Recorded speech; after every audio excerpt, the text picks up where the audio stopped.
السلام عليكم ورحمة الله وبركاته.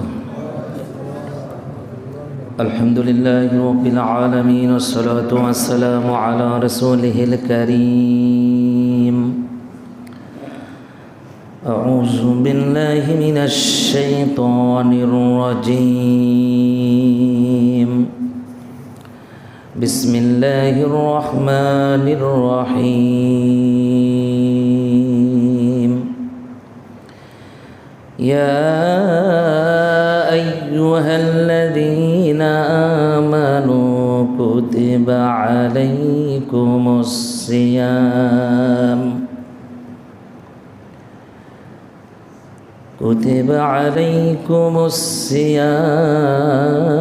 كما كتب على الذين من قبلكم لعلكم تتقون.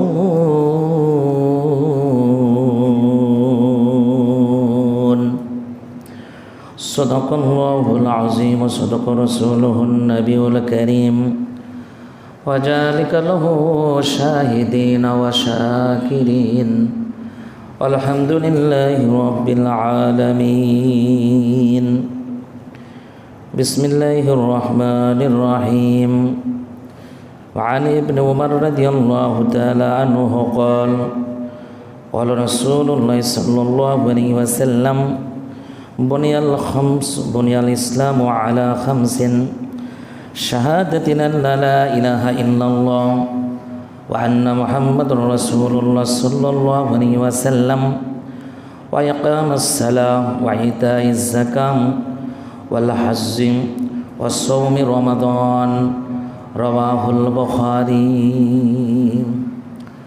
আলহামদুলিল্লাহ, আল্লাহ পাকের শুকরিয়া যে আল্লাহ জাল্লা শানহু আমাদেরকে ভালোবেসে পছন্দ করে দুনিয়ার যাবতীয় কাজকর্ম থেকে ফারেক করে পবিত্র অবস্থায় সুস্থ অবস্থায় মসজিদে এসে নামাজ আদায় করার যে আল্লাহ পাক সুযোগ করে দিলেন, সে মহান প্রভুর দরবারে আলী শানে সমস্বরে মস্তক অবনত চিত্তে শুকরিয়া জ্ঞাপন করে বলি আলহামদুলিল্লাহ। অতঃপর বিশ্ব নবী, নবীদের নবী, শ্রেষ্ঠ নবী, যে নবীর উম্মাত হতে পেরে আমাদের জীবনখানা ধন্য, সেই বিশ্ব নবীর প্রতি সংক্ষেপে দরুদ পড়ি, সবাই পড়ি সাল্লাল্লাহু আলাইহি ওয়াসাল্লাম। প্রিয় হাজিরিন, আমাদের কাছ থেকে দেখতে দেখতে প্রায় একটি বছর চলে গেল। আজকে হলো শাবান মাসের শেষ জুমা। সামনের জুমা থেকে ইনশাল্লাহ রমজানুল মোবারক। এর আগে আমরা অবশ্য জুমার আগে রোজা পাচ্ছি, তো রোজার কিছু করণীয় আছে, কিছু বর্জনীয়ও আছে। তো রোজা সম্পর্কে আল্লাহ পাক একটি আয়াত দ্বারা আমাদের উপরে রোজাটা ফরজ করে দিয়েছেন। আমি কোরআন শরীফের সূরাতুল বাকারা, বিশাল বড় একটি সূরা, প্রায় 3 পারার মতো এত বড় একটা সূরার থেকে একটি মাত্র আয়াত পড়েছি। এর উপরে কিছু কথা বলা হবে ইনশাআল্লাহ। সূরাটার নাম হলো সূরাতুল বাকারা। বাকারা মানে হলো গাভী। এর 40টা রুকু আছে আর আয়াত সংখ্যা হলো 286টি। আর আমি যে পড়েছি সেটা হলো 184 নম্বর আয়াত। এরই উপরে কিছু কথা বলার চেষ্টা করব ইনশাআল্লাহ। আল্লাহ যেন তৌফিক দেয়। ওয়া মা তৌফিক ইল্লা বিল্লাহি তাওয়াক্কালতু ওয়া ইলাইহিল উনীব। আমরা বলি আল্লাহুম্মা আমিন। আল্লাহ পাক বলছেন, ইয়া আইয়ুহাল্লাযীনা আমানু কুতিবা আলাইকুমুস সিয়াম কামা কুতিবা আলাল্লাযীনা মিন ক্বাবলিকুম লাআল্লাকুম তাত্তাকুন। আল্লাহ পাক ঈমানদারদেরকে ডাক দিয়ে বলছেন, হে ঈমানদারগণ, হে মুমিনেরা, তোমাদের ওপর রমজান মাসের রোজাকে ফরজ করা হয়েছে যেমনটি ফরজ করা হয়েছিল তোমাদের পূর্ববর্তীদের ওপর, যাতে তোমরা পরহেজগার হও। তাহলে রোজা রাখলে আল্লাহ পাক বলছেন লাআল্লাকুম তাত্তাকুন, সম্ভবত তোমরা পরহেজগার হতে পারবে যদি রোজার মতো আমরা রোজা রাখি। এখন কথা হলো, আল্লাহ পাক এই আয়াত দ্বারা বোঝা যাচ্ছে যে রোজা শুধু আমাদের উপরই ফরজ নয়, আমাদের পূর্ববর্তী যারা এসেছিলেন তাদের সবার প্রতি রোজা ফরজ ছিল, তবে সিস্টেমটা ভিন্ন ছিল। কোনো পয়গম্বরের সময় সারা জীবন রোজা রাখছে পয়গম্বররা, কোনো পয়গম্বরের জন্য একদিন পর পর। এমনকি শুধু আমরা মুসলমান আমরাই যে রোজা রাখি তা কিন্তু না, ইহুদিরাও রোজা রাখে, খ্রিস্টানরাও রোজা রাখে, তাদের কৈফিয়তটা ভিন্ন। আবার মরিয়ম আলাইহিস সালাম রোজা রাখছিলেন, সেই সময়কার রোজা রাখলে পরে সিস্টেম অন্যরকম, যে কথা বলাই নিষেধ, কথা বলা যাবে না, একবারে চুপ। আবার আমাদের দেশের হিন্দু, বৌদ্ধ, খ্রিস্টান যারা আছে তারাও রোজা রাখে। যেমন হিন্দুরা রোজা রাখে, ওরা উপবাস রাখে, দেখবেন ওরা ভাত খায় না, আর সবগুলোই মনে খাইয়ে ফেলে দেয়। তাহলে সিস্টেমটা হলো, বোঝা গেল যে রোজা সব ধরনের মধ্যেই আছে, কিন্তু আল্লাহ পাকের হুকুম মেনে রোজা রাখার বড় অভাব। এই আয়াতটা যখন নাজিল হয়েছে, আর আয়াতের আগে আরেকটা আয়াত নাজিল হয়েছে। আমরা তো একটা আয়াত দিয়ে শুধু রোজা রাখতেছি, আর আরেক আয়াতে আল্লাহ পাক একই কায়দায় বলেছেন, ইয়া আইয়ুহাল্লাযীনা আমানু কুতিবা আলাইকুমুল কিসাস ফিল কতলে। আল্লাহ পাক বলছেন যে হে ঈমানদারেরা, আমি তোমাদের প্রতি নিহতদের ব্যাপারে ন্যায় বিচার গ্রহণ করা বিধিবদ্ধ করে দিয়েছি। ন্যায় বিচার করা লাগবে। একই আয়াত, ইয়া আইয়ুহাল্লাযীনা আমানু কুতিবা আলাইকুমুস সিয়াম, ইয়া আইয়ুহাল্লাযীনা আমানু কুতিবা আলাইকুমুল কিসাস।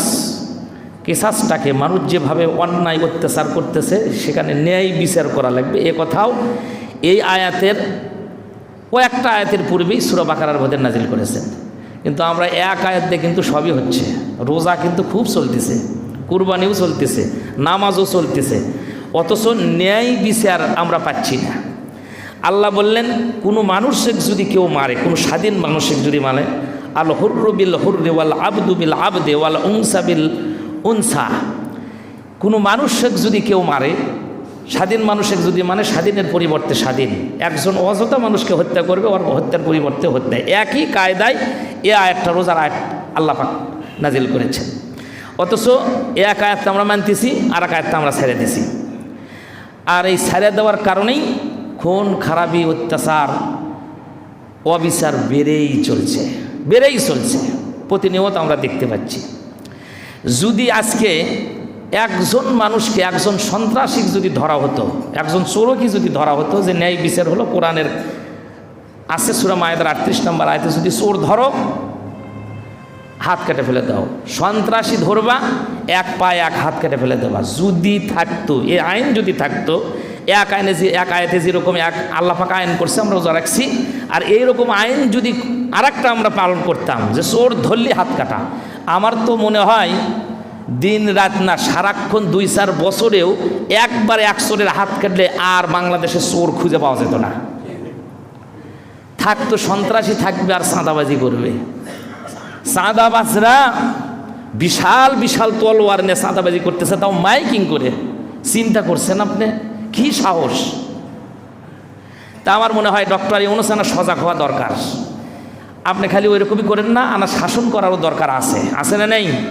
সাধারণ মানুষ একবারে মানে হতভম্ব হয়ে গেছে, আশ্চর্য হয়ে গেছে। নিজে ইনকাম করতেছে, নিজে খাবে, সামান্য না ফলের দোকান নিয়ে আসে, তার কাছে যা পর্যন্ত চাঁদা। এটা কি মানুষ? এরাও নাকি মানুষ? তবে চিন্তা করেন না, পৃথিবীর ভেতরে মানুষের সিস্টেমটা হলো ওই যে আগে কোরআন হাদিস থেকে শুরু করে ইতিহাসও এটাই বলে, যারা স্বৈরা শাসন ছিল, যারা অত্যাচার করে পৃথিবীর ভেতরে, তারা কখনোই টিকে থাকতে পারে না। এটা মনে রাখা লাগবে। আমরা মনে করতেছি যে আমি একবারে চেয়ার পাইছি, এটাই কিয়ামত পর্যন্ত থাকবো, কেউ পারবে না। ফেরাউন পারে নাই, নমরুদ পারে নাই, হামান পারে নাই, কেউ যখন পারে নাই আমরাও পারবো না, এখানে থাকতেও পারবো না, থাকার জায়গাও না। এটা মনে রাখা লাগবে। তবে আমি যদি মানুষের প্রতি অত্যাচার করি, কোন দিক দিয়ে কোন বাতাসে উড়ে চলে যাব আমরা, ওটা আল্লাহ পাকই ভালো জানে। এটা মনে রাখা লাগবে। প্রিয় ভাইয়েরা আমার, আসুন রোজা সম্পর্কে আমি আপনাদেরকে 30টি কাজের কথা আজকে আপনাদের শোনাই দেব। যেহেতু সামনে রমজান মাস, তার আগেই কিছু বলে দিই, তাহলে বোঝা গেল যে রোজাটা আমাদের ওপরে যেরকম ফরজ ছিল, পূর্ববর্তীদের ওপরেও ছিল। খালি পূর্ববর্তী না, এখনও আছে, কিয়ামত পর্যন্ত চলবে। তবে নবীর উম্মত আর আল্লাহ পাকে যারা মুসলমান, তাদের রোজা রাখার সিস্টেম একরকম, আর যারা ইহুদি, খ্রিস্টান, হিন্দু যারা আছে, তাদের রোজা রাখার, উপবাস থাকার নিয়ম ওদের আর এক রকম। তা আমরা কি মানুষের তৈরি করা দিয়েই চলবে, নাকি আমরা আল্লাহ পাকের হুকুমে রোজা রাখি? আল্লাহ পাকের হুকুমে রোজা রাখি, একটা আয়াত দিয়ে কিন্তু। আর আল্লাহ পাক অসংখ্য আয়াতে বলছে আন আকিমুদ্দিন, দিন কায়েম করো। দিন যদি থাকে তো সব থাকবে, আর দিন যদি না থাকে, ইসলাম যদি প্রতিষ্ঠিত না হয়, আর একটাও থাকবে না। আপনাকে রোজাও রাখতে দিবে না। অন্য জায়গায় তো রোজা ইফতারি করতে দেয় না, খেজুর খেতে দেয় না, সেহুরির ডাকাডাকি বন্ধ, অনেক দেশে এরকম আছে। আর আলহামদুলিল্লাহ আমাদের সুন্দর একটা দেশ আমরা পাইছি, সব ধর্মের মানুষেরা স্বাধীনভাবে তাদের ধর্মীয় অনুষ্ঠানগুলো সুন্দরভাবে পালন করতেছেন, তাই করতেছে না? তাই আসুন আমি আগে 30টির কথা বলি, আবার ভয় পায় না যে হাই সর্বনাশ হুজুর 30টার কথা বলতেছে। আমরা প্রায়গুলাই পালন করি, কিন্তু একটু এলোমেলো হয়ে যায়, এটা মনে করে দেওয়ার জন্য আমরা প্রতি বছরই এটা বলে থাকি। 1 নম্বর হলো রমজান মাস, শাবান মাস যখন শেষ হয়ে যায়, শাবান মাসের পরে আসে হলো মাহে রমজান। এই রমজান মাসের 1 নম্বর হলো চাঁদ দেখা। বুখারীতে আছে, মুসলিমেতে আছে, প্রায়গুলো হাদিসের কিতাবের মধ্যে আসছে। নবীজি বলেছেন তোমরা চাঁদ দেখে রোজা ধরবা, চাঁদ দেখেই রোজা ছেড়ে দেওয়া। এই জন্য এটা হলো সুন্নাত। এই চাঁদ আমরা দেখার চেষ্টা করব ইনশাআল্লাহ। তাহলে এই আমলটা আমাদের ভেতরে তো আসি। আর যদি আমরাও যদি দেখতেও না পারি, আমাদের একেবারে ইসলামী ফাউন্ডেশন আছে, ওখান থেকে ঘোষণা করে দেয়, সারা বিশ্বের থেকে ঘোষণা করে দেয়, সৌদি আরব থেকে ঘোষণা করে দেয়। এই জন্য চাঁদ দেখার চেষ্টা করবে, এটা সুন্নাত। আর একটা মানে সুন্নাত যদি আপনি চিন্তা করেন, 100টা গলা কাটা শহীদের সওয়াব আপনার আমার আমলনামার ভেতরে লিখে দেবেন আল্লাহ রব্বুল আলামিন। এই জন্য এটা দেখার চেষ্টা করবে ইনশাআল্লাহ। 2 নাম্বার হলো চাঁদ দেখছি আর দেরি নাই, তারাবি পরে ইনশাআল্লাহ রোজার নিয়ত করে দেবো, সিহরি খেয়ে রোজা, পরের দিন রোজা পালন করার চেষ্টা করব ইনশাআল্লাহ। আর এটা আল্লাহ পাকের হুকুম, ইয়া আইয়ুহাল্লাযীনা আমানু কুতিবা আলাইকুমুস সিয়াম কামা কুতিবা আলাল লাযীনা মিন ক্বাবলিকুম লাআল্লাকুম তাত্তাকুন। যেহেতু রোজাটা আল্লাহ পাক ফরজ করেছেন, আমরা রোজা রাখবো। 3 নাম্বার হলো সিহরি খাওয়া। নবীজি বলেছেন তোমরা সিহরি খাও, কারণ সিহরির ভেতরে বরকত আছে। সুবহানাল্লাহ বলেন।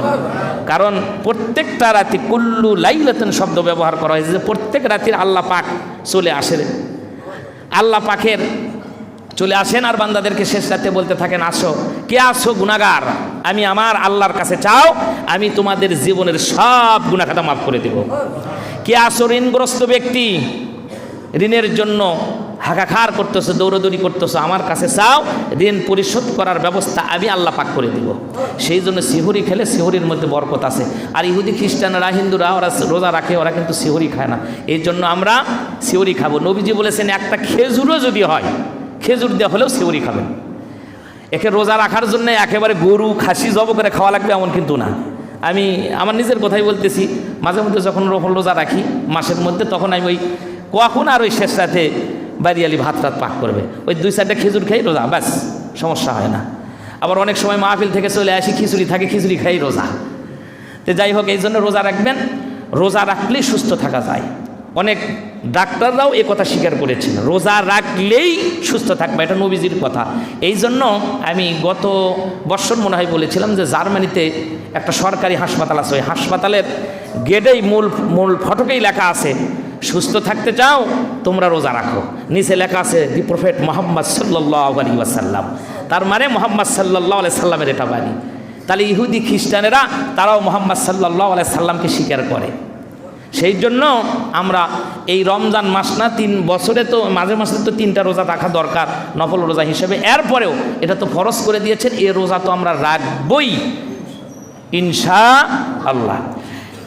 এরপরে 4 নাম্বার হলো তারাবি নামাজ পড়া। তারাবি নামাজ সম্পর্কে কিছু কিছু মানুষের মতভেদ আছে, যে কেউ বলে 8 রাকাত, কেউ বলে 20। তবে আহলে হাদিসের অনেক আলেমরাও এখন এটা স্বীকার করে নিয়েছে যে না, তারাবি নামাজ 20 রাকাতই পড়া লাগবে। কারণ উমর রাদিয়াল্লাহু তাআলা বলেছেন, যার সম্পর্কে নবীজি বলেছেন আনা মাদিনাতুল ইলমি ওয়া আলিহুম বাবুহা, আলী সম্পর্কে এই কথা বলেছেন। আর উমর সম্পর্কে বলেছেন যে আমার পরে যদি কেউ নবী হতো লা কানা উমার, সেটা অন্য কোনো সাহাবী না, তিনি হতো উমার। তাহলে উমরের মান কত! উমর রাদিয়াল্লাহু তাআলা আনহু সম্পর্কে কোরআন শরীফের অনেকগুলি আয়াত নাজিল হয়েছে, প্রায় 46টা আয়াত নাজিল হয়েছে উমর রাদিয়াল্লাহু তাআলা আনহু সম্পর্কে। তে নবী বলেছেন উমর যদি নবী হয়, সে উমর রাদিয়াল্লাহু তাআলা আনহু তারাবি 20 রাকাত পড়লো, যার সাহাবী এত, যার দাম, আর সেই তারাবি এই সুন্নাত কি ছেড়ে দেওয়া যাবে? এটা ছেড়ে দেওয়া যাবে না। এই জন্য আমরা তারাবি নামাজ 20 রাকাত পড়বো। আহলে হাদিসের অনেক ভাইরাই, কিছু কিছু ভাইরা একটু না মানে করে, তাতে সমস্যা নেই। তবে বেশিরভাগ মত হলো তারাবি সম্পর্কে অনেক হাদিস নবীজি 20 রাকাত পড়েছেন এই সম্পর্কে আছে। এই জন্য আমরা তারাবি নামাজ 20 রাকাত পড়বো। আর বিশেষ করে আমাদের মসজিদে তো খতম তারাবি হবে ইনশাআল্লাহ। আল্লাহ পাক যেন আমাদের এই তারাবিগুলো, নামাজগুলো, কোরআন তেলাওয়াতগুলো সব যেন কবুল করে নেয়, আমরা বলি আল্লাহুম্মা আমিন। এরপরে 5 নম্বর হলো শেষ রাতে সেহরি করা, সেহরি খাওয়া। আর 6 নম্বর হলো ইফতার করা। 7 নম্বর হলো তাড়াতাড়ি ইফতার করা।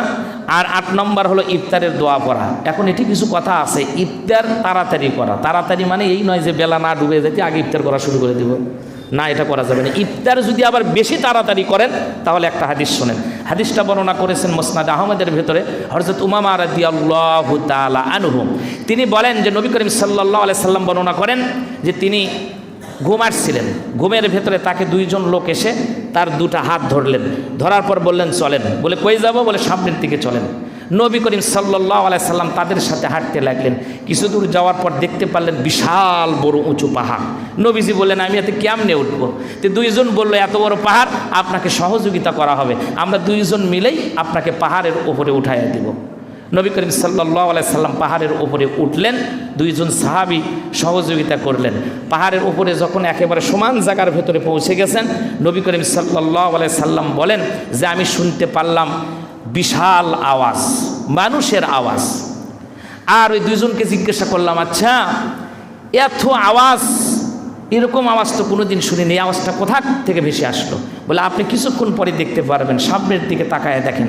দেখতে পারলেন যে আযাবের কারণে, মানুষদের প্রচণ্ড কষ্টের কারণে আওয়াজ ভেসে আসতেছে, প্রচণ্ড আওয়াজ।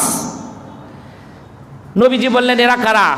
বলে এরা হলো আপনার শেষ জামানের উম্মত, এরা হলো দুনিয়ার ভেতরে, এরা দুনিয়ার থেকেই মানুষদেরকে ইফতার করার কারণে, রোজা রাখার কারণে যারা ক্রিটিসাইজ করেছিল তাদেরকে এই জাহান্নামের ভেতরে দিয়ে আল্লাহ পাক শাস্তি দিচ্ছে।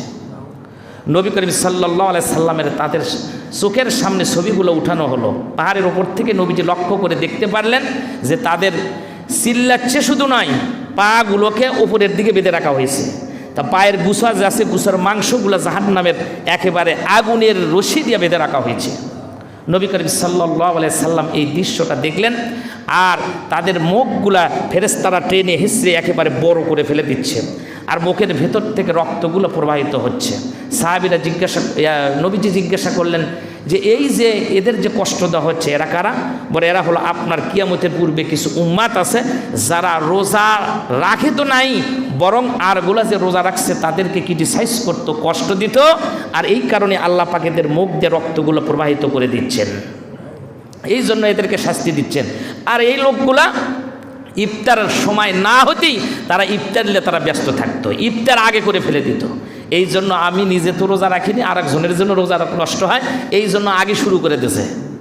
সেই জন্য এই কাজ যেন না হয়, ইফতার তাড়াতাড়ি করা লাগবে। তার মানে হলো আজান যখন হয়ে গেছে, মুয়াজ্জিন যখন আল্লাহু আকবার বলেছেন আর দেরি নাই, আপনি তখন ইফতার করবেন। আর ইফতারটা করবেন হলো খেজুরি দিয়ে ইফতার করা সুন্নাত। আচ্ছা, ইফতারের দোয়া করা, ইফতারটা তাড়াতাড়ি করা।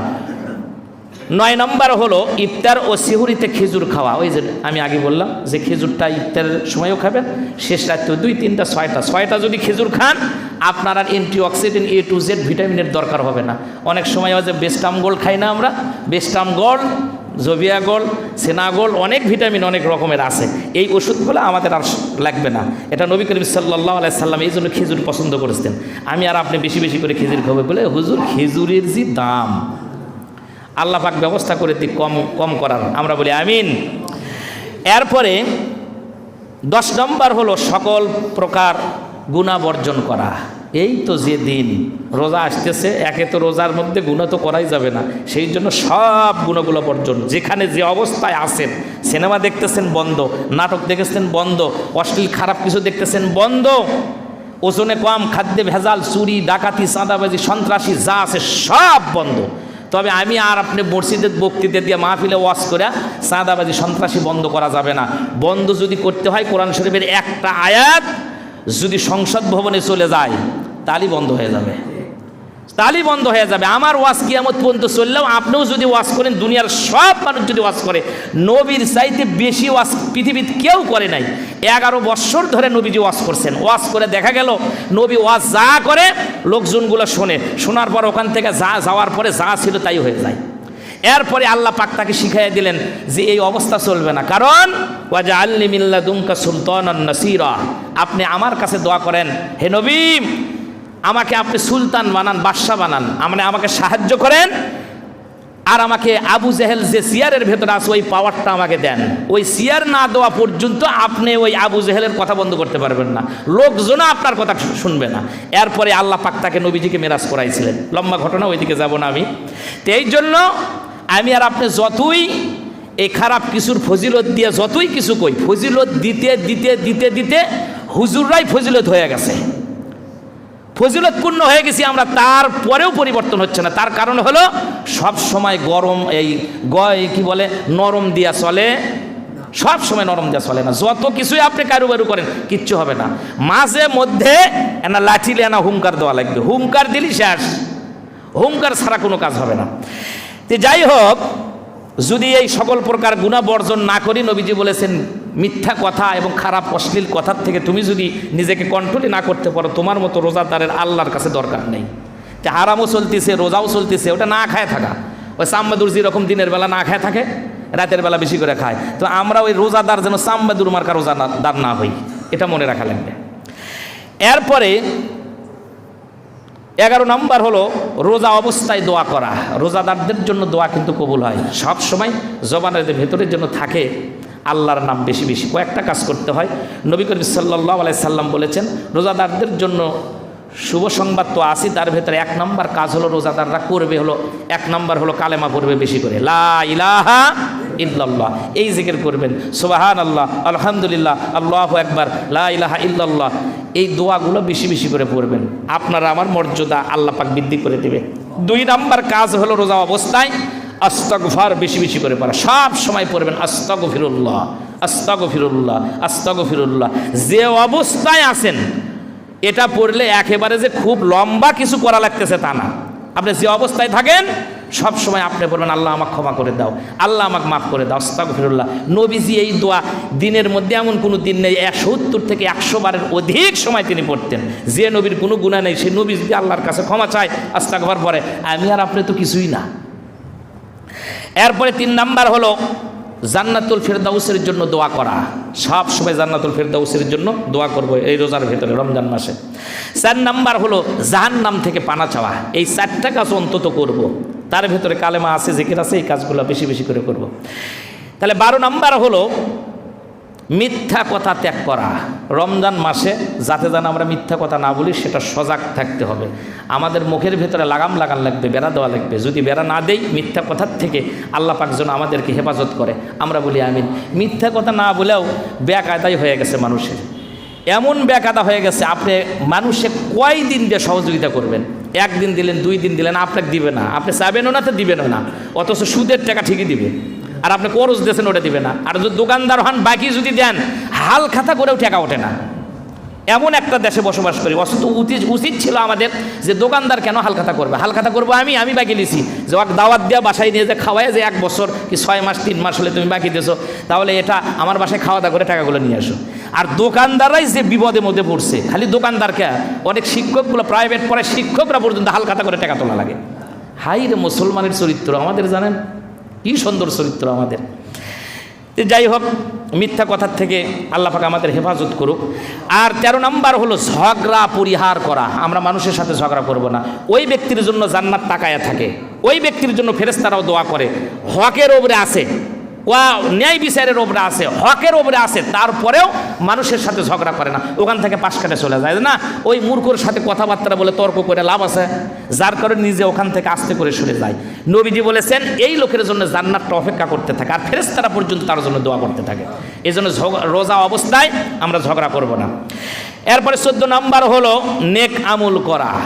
নেক আমল বলতে কি বুঝি আমরা? সবসময় ভালো কাজ করা লাগবে। ভালো আমল, ভালো আমল কি? একজন বড় বড় বক্স বাজাচ্ছে, আপনি যা বলবেন বেটা এটা বাজানো যাবে না, এটাই নেক আমল। মোবাইলে গান শুনতেছেন, আপনি বলবেন গান শুনিস না, এটাও নেক আমল। আপনি জিকির আজকার করবেন, ওটাও নেক আমল। আপনি স্ত্রীর সাথে সুন্দরভাবে কথা বলবেন, ওটাও নেক আমল। আপনি ব্যবসা যেটা করতেছেন হালাল যদি হয় সেটাও নেক আমল। রাস্তার ভিতরে কোনো জিনিস পড়ে আছে, মানুষের চলাচল কষ্ট হচ্ছে, ওটা তুলে ফেলে দিলেন, ওটাও নেক আমল। একজন মারা গেছে, জানাজার নামাজে অংশগ্রহণ করলেন, ওটাও নেক আমল। মোট কথা হলো মুসলমান ভালো দিক যেটা, নিজের বিবেক তো আছে, জ্ঞান তো আছে, ওমা উতিতুম মিনাল ইলমি ইল্লা কলিলা, মানুষকে আল্লাহ পাক জ্ঞান দিয়েছেন, এক জ্ঞান দিয়ে তো বোঝা লাগবে যে আমি কোনটা ভালো কোনটা মন্দ পার্থক্য করা যায় না। এটা যদি পার্থক্য না করতে পারি তাহলে আবার মানুষ হলাম কেমনে? এই জন্য নিজের বিবেককে ফাঁকি দিয়ে কোনো কাজ করা যাবে না, এটা মনে রাখা লাগবে। তো যাই হোক, নেক আমলগুলো আমরা বেশি বেশি করে করব। 15 নম্বর হলো ওই যেটা বললাম যে এই কাজ, তার ভিতরে এটাও একটা, সেটা হলো ইস্তিগফার পড়া, ইস্তিগফার করব। এরপরে 16 নম্বর হলো রোজাদার ব্যক্তিকে ইফতার করানো, বিশাল নেকির কাজ। যদি কেউ রোজা রাখছে আর একজন পানি দিয়েও যদি হয়, এক ঢোক পানি দিয়েও যদি হয়, একটা খেজুর দিয়েও যদি হয়, আপনি যদি ইফতার করান, রোজা রাখলে যে নেকি হবে আর একজনকে ইফতার করালে একই নেকি বান্দার আমুলনামার ভেতরে আল্লাহ পাক দিয়ে দিবে। এরপরে 17 নম্বর হলো কোরআনুল কারীম তেলাওয়াত করা। কোরআনুল কারীম একটা বিশাল নিয়ামত আমরা পেয়েছি। এত সুন্দর কিতাব পৃথিবীর কোনো ধর্মে নাই, কোনো জায়গাতে নাই। আর এত এই পৃথিবীর ভেতরে কোরআন শরীফের মতো আর কোনো কিতাব এত পড়া হয় নাই। আমি আর আপনি জীবনে কত হাজারবার সূরা ফাতিহা পড়ছি আমরা কি জানি? কখনো কি মনে হয়েছে যে ইমাম সাহেব আর এই সূরা পড়েন না, এটা ভালো লাগে না? দেখেন কত সুন্দর করে তেলাওয়াত করে ছোট ছোট বাচ্চারাও, খালি মন শুনতেই চায়। আর আপনি একটা গান একবার শোনেন, 2 বার শোনেন, 7 বার শোনেন, তারপরে পাকবারে ফেলে দেবেন, দূর একই গান সব সময়, আর ভালো লাগবে না। আর কোরআনের ভিতরে আল্লাহ পাক এতই ম্যাগনেট দিয়েছে, চুম্বক দিয়েছে, আর এতই মধু দিয়েছে, যার কারণে খালি শুনতেই মন চায়। সুবহানাল্লাহ, সুবহানাল্লাহ। এই জন্য আমরা কোরআনুল কারিমে অন্তত 1 পারা করে অর্থসহ, যদি তাফসির দেখার সুযোগ না হয়, অর্থসহ প্রত্যেক দিন আমরা যেন পড়তে পারি, সেই নিয়ত করা। 12 মাসের জন্য একটা মাস আল্লাহকে একটু দিয়ে দেই আমরা। 7 দিনে 1 দিন যদি আল্লাহর ইবাদত না করতে পারি, তারপরে একদিন 24 ঘন্টার ভেতরে 3 ঘন্টাও আল্লাহকে দিতে পারি না, তাহলে আল্লাহর কাছে যাওয়া যাবে? খালি তো আমার সংসার, আমার ব্যবসা, আমার কলকারখানা, এটা নেই। দুনিয়া ধরছি তো, দুনিয়ার মধ্যে কিন্তু আখেরাতও আছে, পরকালও আছে। এই জন্য আল্লাহরও হুকুম কিছু তো আছে। 3-4 ঘন্টা, 4-5 ঘন্টা কি আল্লাহকে আমরা দিতে পারি না? এই কোরআন শরীফ পড়ার জন্য ফজরের নামাজ পড়েই, কিংবা যখন সিহুরি খাওয়ার সময় উঠবো, ওই সময় উঠেই উজু করে তাহাজ্জুদ নামাজ পড়বো। এর মধ্যে রান্নাবান্না স্ত্রীরা করবে, হয়ে যাবে। আপনি সুন্দর করে একেবারে সিহুরি খা বা সুন্দর করে কোরআন শরীফ লিয়া 1 পৃষ্ঠা করে পড়বেন, অর্থ দেখবেন, আর দেখি আমার জীবনের সাথে কোন জায়গায় কি মিলতেছে না মেলে না। এটা একটু মিলান লাগবে, তাহলে আমাদের জীবনটা পরিবর্তন হয়ে যাবে। আল্লাহ পাক যেন পরিবর্তন করে দেয়, আমরা বলি আল্লাহুম্মা আমিন। কোরআন তো নিজে তেলাওয়াত করবে এবং অন্যকে পড়ার জন্য বলবো এবং অন্যকেও শোনাবো। এই জন্য কোরআন পড়ার বিশাল ফজিলত, বিশাল ফজিলত। নবীজি বলেছেন, কোরআন শরীফ আর রোজা, এই দুটা আল্লাহর কাছে কিয়ামতের দিন ঝগড়া করবে। রোজা আর কোরআনুল কারীম ঝগড়া করে বান্দা যদি জাহান্নামী হয়ে যায়, রোজা যে দাঁড়ায় বলবে, আল্লাহ এই বান্দা দুনিয়ার ভেতরে অনেক কষ্ট করে, খাবার ছিল না, সেহরি ছিল না, অনেক কষ্ট করে রোজা রাখছে, আল্লাহ তুমি একে জাহান্নামে কেমনে দিচ্ছ? আমি তো রোজা আসছি, আমি তো সিয়াম আসছি। চতুর্দিক দিয়ে নবীজি বলেছেন, রোজা হলো ঢাল স্বরূপ, জাহান্নামের ভেতরে ফেলে দিলেও ঢাল স্বরূপ হয়ে দাঁড়িয়ে যাবে। আর রোজা আল্লাহর সাথে ঝগড়া করে বান্দাকে সাফায়াত করে তাকে সুন্দর সুনিকেতন জান্নাতুল ফেরদাউসের মেহমান বানায় দিবে। আর একটা হলো কোরআনুল কারীম। এই জন্য দিনের মধ্যে 24 ঘন্টার মধ্যে হয় এশারের নামাজ পড়ে, আর না হয় ফজরের নামাজ পড়ে, এই 2 সময় অন্তত বিছানায় যাওয়ার আগে 5-10 মিনিট একটু কোরআন শরীফ পড়ি। মোবাইল তো শেষ করে ফেলে দিল, আমাদের মোবাইল কিন্তু শেষ করলো। এ যুবক ভাইয়েরা, এই মোবাইলই তোমাকে কিন্তু জাহান্নামে নিয়ে যাবে। আবার এই মোবাইলই কিন্তু তোমাকে যদি সৎভাবে ব্যবহার করো জান্নাতে নিয়ে যাবে, এই মোবাইলই। সেই জন্য মোবাইলের মধ্যে কোরআন তেলাওয়াত আছে, কোরআন শরীফ আছে, তাফসির আছে, অনেক কিছু আছে। বাপ রে বাপ, আমি কিনতে যত না পারিছি তা তো আমার এই মোবাইলে লোড দেওয়া আছে। কত রকমের তাফসির বের হয়েছে, হাদিস বের হয়েছে, ইসলামী সাহিত্য বের হয়েছে পড়াশোনার জন্য। এই জন্য বেশি বেশি করে ইসলামিয়াত যেগুলো আছে একটু হিসাব করে দেখেন যে 3 ঘন্টা 5 ঘন্টা ধরে মোবাইলে গান, নভেল, নাটক দেখি, আর কয় ঘন্টা কোরআন তেলাওয়াত করছি, কয় ঘন্টা ওয়াজ নসিহত শুনছি। এর মধ্যেই যোগ বিয়োগ করলে কিন্তু জান্নাত জাহান্নাম ফয়সালা হয়ে যাবে নিজের জন্য। তাই যে কোরআন নিজে পড়বো এবং অপরকে শোনাবো ইনশাআল্লাহ। এরপরে 19 নম্বর হলো দান করা। রমজান মাসে যত দান করবো তত সওয়াব। খালি 1 গুণ না, নবীজি বলেছেন 10 গুণ। অন্য হাদিসের মধ্যে আছে 10 গুণ না, 700 গুণ সওয়াব আল্লাহ পাক বাড়াইয়া দিবে। তাহলে এটা গেল, আমরা বেশি বেশি করে দান করবো ইনশাল্লাহ। 19 নম্বর। 20 নম্বর গেল তাহাজ্জুদের নামাজ পড়া এবং দোয়া করা। ওই যে বললাম স্ত্রীরা পাক করবে, মা বোনরা পাক করার পরে আমরা সেই মানে তাহাজ্জুদ পড়বো, এরপরে সেউরি খেয়ে আবার ইনশাল্লাহ আমরা দোয়া করব, কোরআন তেলাওয়াত করব, ফজরের আজান হবে, নামাজ পড়ে বাস বিছানায় যে আরাম মতো ঘুমান, সমস্যা নেই। তবে ডায়াবেটিস যারা আছে তারা ঘুমায়েন না। ডায়াবেটিস আলাকের একটু মানে অবস্থা তো খারাপ, বেশি বেশি করে হাঁটবেন, হাঁটলেই সুস্থ থাকা যায়, রোজা রাখলেও সুস্থ থাকা যায়, হাঁটা লাগবে বেশি করে। আচ্ছা যাই হোক, এরপরে ওই 20 নম্বর গেল। 21 নম্বর হলো ওমরা করা। নবীজি বলেছেন এক রমজান থেকে আর এক রমজান, এই বাকি সময়টা যারা ওমরা করবে, এক ওমরা থেকে আর এক ওমরা, রমজান মাস পর্যন্ত, এর মধ্যে যত গুনাহ আছে সব গুনাহ আল্লাহ পাক মাফ করে দিবে। অন্য হাদিসের মধ্যে আসছে কেউ যদি রমজান মাসে ওমরা করে, নবীজি বলেন সে যেন আমি বিশ্ব নবী জনাবে মুহাম্মদ রাসূলুল্লাহ সাল্লাল্লাহু আলাইহি সাল্লামের সাথে হজ পালন করলো। এই জন্য বিশাল নেকি, যাদের টাকা পয়সা আছে নিয়ত করলেন অবশ্যই হজ করবেন, ওমরা করবেন।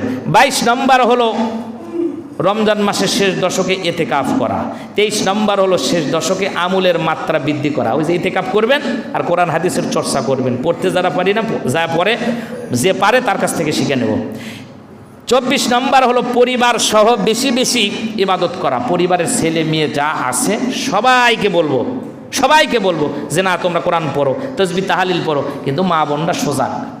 আমি অনেক সময় দেখছি ওই মহিলারা তাসবিহ না বাদ দিয়ে এখন ওই যে কী বলে ভুট্টা যে আছে না, ভুট্টার দানাগুলো নিয়ে একেবারে 2-4 হাজার দেয়, নিয়ে কয়েকজন মহিলা মিলে এই মানে তসবি পড়ে। তো যাক আলহামদুলিল্লাহ, ভালো, খারাপ কাজ না, খুব সুন্দর একটা ইবাদত। ওরা ঝগড়াঝাটি করা বাদ দিয়ে গিবত করবে, শিকায়ত করবে, তার চেয়ে বলবেন যে ভুট্টার বীজ নেওয়ার পর 8-10 জনে বসাই দেবেন যে গোল করে সুবহানাল্লাহ জিকির কর, এটা ভালো, আস্তাগফার পর, এটা সওয়াবও বেশি হবে আর ঝগড়াঝাটিও হবে না আর ওই গিবতও করবে না। আল্লাহ পাক হেফাজত করুক। আর নবীজি পরিবারের নিয়ে প্রত্যেক দিন রাতের বেলায় তিনি পরিবারদেরকে উপদেশ দিতেন, সবগুলোকে উপদেশ দেওয়া আমাদেরও দরকার। এরপরে 25 নম্বর হলো কদরের রাত্রি তালাশ করা। লাইলাতুল কদর তো আছে, সূরা কদরের মধ্যেও আছে, লাইলাতুল কদর খায়রুম মিন আলফিশ শাহর। 1000 মাসের চেয়ে উত্তম যে রাত, এই রাতে ইবাদত করলে 1000 মাসের সওয়াব পাওয়া যায়। আমরা চেষ্টা করব লাইলাতুল কদর তালাশ করব। 26 নম্বর হলো কদরের রাত্রিতে দোয়া করা। কদরটা নির্দিষ্ট করে নবীজি বলেন নাই, আল্লাহ পাকও বলেন নাই, তবে মাসটা হলো রমজান মাস আর দিনটা হলো শেষের 10 দিন। এই শেষের 10 দিন বেশি বেশি করে দোয়া করব। 27 নম্বর হলো সাদকাতুল ফিতর আদায় করা। রোজা আমাদের অনেক সময় গুনাহ হয়ে যায়, যার কারণে রোজা পরিপূর্ণ হওয়ার জন্য আমরা সদকা যেটা দেই, আর সদকাটা দিব হলো মাঠে ঈদগাহে যাওয়ার পূর্বেই আমরা সদকাই এই ফিতরটা আদায় করে দেব ইনশাআল্লাহ।